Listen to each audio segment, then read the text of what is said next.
part of the waves and energy nodes, or the electromagnetic radiation nodes, I want you to observe the three different types of waves here. We have a 1 second interval on all three of them. In 1 second, you have 1, 2, 3, 4, 5 times. It reaches the top, so would be one wavelength. We call it lambda 1. And this would be one wavelength here, we call it lambda 2.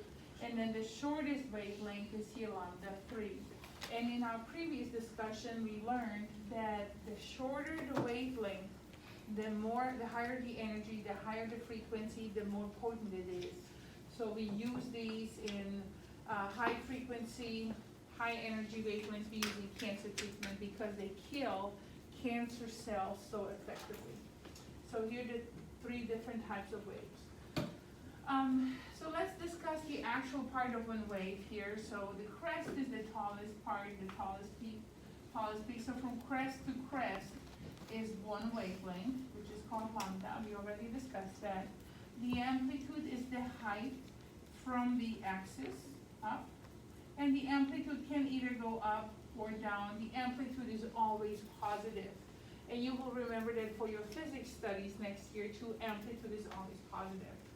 If this is a crest, the lowest piece right here is the trough.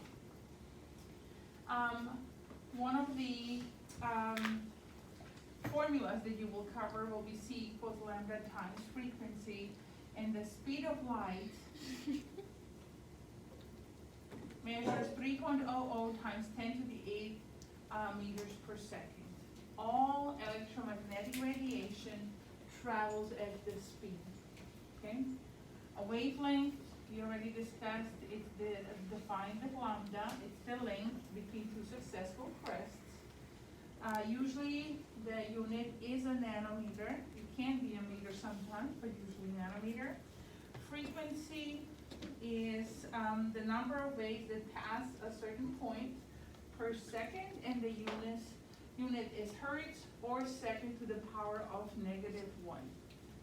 Both of them are correct. And we already discussed that wavelength and frequency are inversely proportional. When one is large, the other one is small, because they have to equal c, which is the speed of light. So let's say I have a really long wavelength, my frequency has to be short, right? In order to comply